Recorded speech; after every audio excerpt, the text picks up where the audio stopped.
ba kayo sa inyong mga kabayan? Halina't mag-isaya at tumutok sa pinakapabulutong show ng bayan. Ito ang The Hardest Show! So ayan guys, we only have limited time today, so wag na natin pong patagalin pa. Miss Glider, sino-sino po ba ang mga kasama natin ngayon?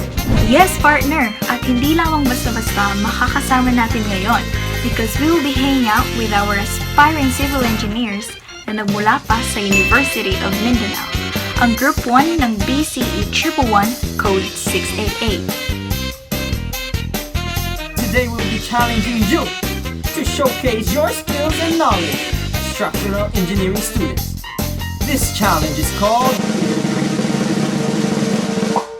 the Paper Tower Challenge. The aim of the challenge is to build the tallest tower possible using papers. Each group has 20 minutes for tower construction, and once time is up, each group must move away from the tower so that it can be judged. So, alright, are you guys ready? Yes, we're ready! That's the spirit! So before the show, the group already had a meeting. So si Miss Rona Valle at si Mr. June Humphrey Lobo ang kanilang magiging representatives. Well said, partner. Now, Miss Daphne Tapita, can you tell us what materials we will be using for this challenge? Obviously, Paper Tower Challenge requires a lot of papers, and adhesives are not allowed. So the only materials that we are going to use are scissors and a bunch of papers. Oh, gunting at papel lang. Very interesting and very nice. So again guys, you only have 20 minutes for construction. And your timer starts now!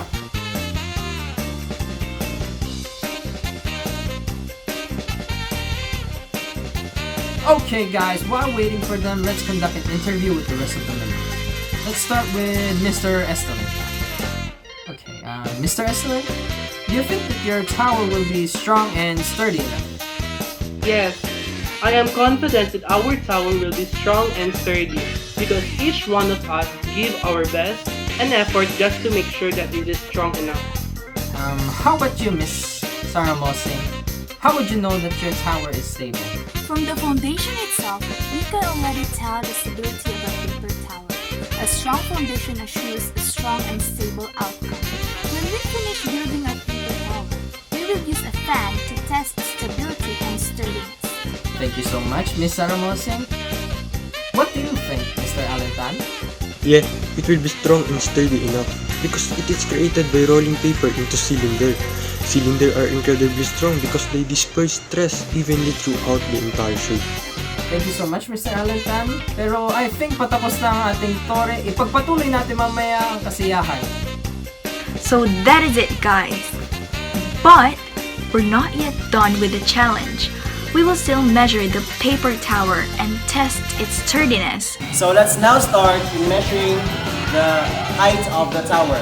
Since this is the center foundation of the tower, we will just have to lay it down on the ground floor and measure its height since we are having a difficulty in measuring it in its vertical form.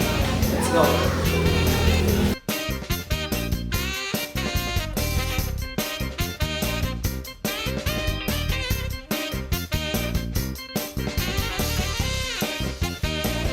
It's by about 160 inches.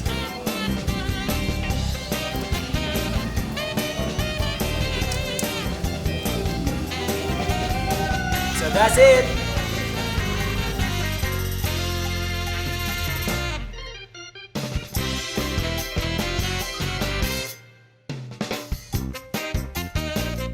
And now this is our paper tower.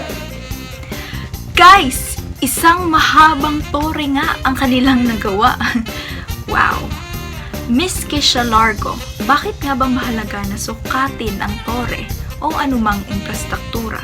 As a civil engineer, student, I think it's very important for us to measure the height of the tower or building because aside from accuracy, through this we may be able to know as well if the structure that we made or planned is appropriate to the height of our building or tower. Congratulations! You passed the challenge! Palakpakan po naman natin silang lahat. Talaga namang hindi madali ang paggawa ng challenge ito. How about you, Miss Dana Hajijo? can you please tell us how you came up with this idea? I based the design of the tower to one of the most famous historical landmarks in the world, which is the Eiffel Tower. And considering the material used for the making of the tower, which is just plain paper, I figured it would be best to build a solid base first to support the upper half of the structure. Wow, that's really impressive of you guys. Mr. Christopher Tan, why do you think it's important to start with a plan? We need a plan because it will guide us to what and speed the sequence of the project. It will also help every member to understand the whole project. I see. It's indeed a brilliant idea. Did any of your members have to change your original plan? What did you guys do? Yes, actually, marami po talaga kaming disenyo na napag-usapan. Trial and error po talaga hanggang sa malaman namin kung anong disenyo ang mas tatagal. Now, how about the others? Does this challenge make sense to you? Miss Tuble? Definitely yes. Because by just only using papers, we are able to make the impossible. I agree with you. This challenge helps us focus on what is important about the engineering process. Thank you for your wonderful answers. Now, Miss Iligan and Mr. Lantingan, what can you say about this challenge? I can say that the challenge is amazing. The groups are challenged to design and construct out of papers and scissors. The challenge was quite hard, but by watching the activities that we had, truly gave me an idea. For the next question, I would like Mr. Basalio and Miss Batitang to answer. The question is, what part of engineer process did we accomplish? So there are parts that we accomplished, like for example, improving our tower that we created.